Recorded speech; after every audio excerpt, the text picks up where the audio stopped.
Nama saya Galih Anggota, saya berasal dari Universitas Kristen Indonesia Maluku, Fakultas Ilmu Komputer, Prodi Informatika, dengan NPM 12155201230043. Nah, di sini saya akan membahas tentang mengidentifikasi penggunaan turunan. Baik, yang pertama ada turunan fungsi inverse. Turunan fungsi ini dapat dihitung menggunakan rumus berikut. Jika Y sama dengan F pangkat kurang 1X adalah fungsi inverse dari Y sama dengan Fx, maka turunan dari fungsi inverse tersebut dapat dinyatakan sebagai dy dx sama dengan 1 df dy. Atau jika kita mengekspresikan dalam notasi yang lebih umum, f kurang 1 prime x sama dengan 1 f prime f kurang 1x, di mana f adalah turunan dari fungsi f prime adalah turunan dari fungsi f. Dengan kata lain, untuk menentukan turunan dari fungsi inverse, kita perlu menghitung turunan dari fungsi asli, kemudian mengambil inverse dari nilai tersebut. Yang kedua, turunan fungsi implisit. Turunan fungsi ini dapat dihitung menggunakan metode diferensiasi implisit. Misalnya kita memiliki persamaan yang melibatkan x dan y. Di sini kita menggunakan rumus f xy sama dengan 0.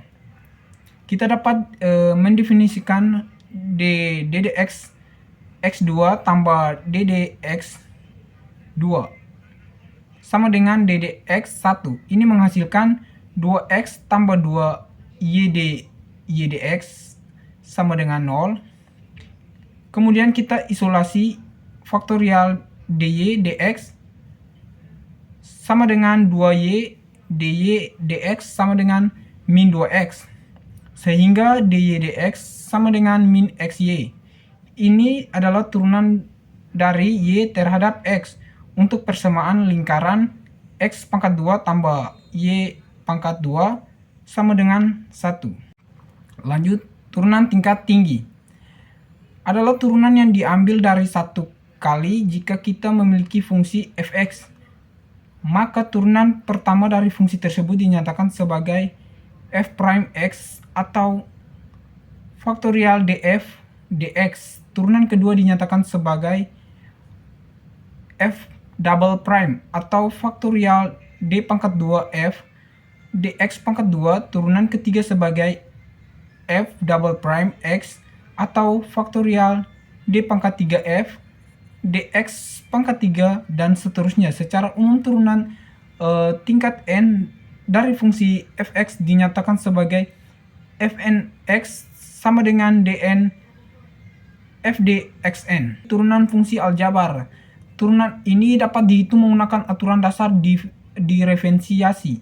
Fungsi aljabar adalah fungsi yang terdiri dari polinomial, rasio polinomial, dan kombinasi dari kedua. Berikut adalah beberapa aturan dasar.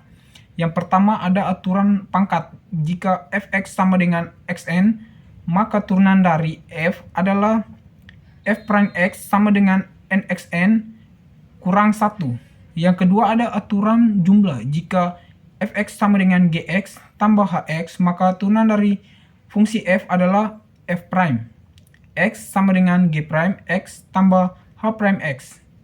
Yang ketiga ada aturan selisih. Jika fx sama dengan gx kurang hx, maka turunan dari f adalah f prime x sama dengan g prime x kurang h prime x. Lanjut, turunan fungsi transcender. Turunan fungsi ini melibatkan fungsi-fungsi yang tidak dapat dinyatakan sebagai polinomial, seperti fungsi eksponensial, logaritma, trigonometrik, dan inverse trigonometrik. Berikut adalah beberapa aturan dasar untuk menghitung turunan fungsi transcender. Nah, sini saya akan berikan satu contoh, yaitu turunan fungsi eksponensial.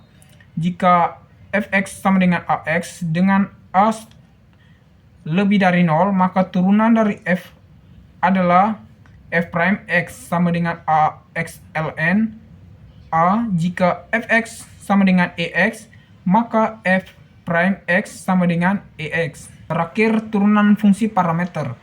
Turunan fungsi parameter melibatkan fungsi yang dinyatakan dalam bentuk parameter, biasanya menggunakan variabel t sebagai parameter. Misalnya, kita memiliki dua fungsi xt dan yt. yang mendefinisikan kurva dalam bidang XY untuk menghitung turunan faktorial dy dx dari fungsi parametrik. Nah, sini ada rumus dy dx sama dengan dy dt dx dt, yang dimana faktorial dy dt adalah turunan dari y terhadap t, dan faktorial dy dx dt adalah turunan dari x terhadap t. Sekian pembahasan kita kali ini adalah referensi yang saya gunakan. Sekian dan terima kasih.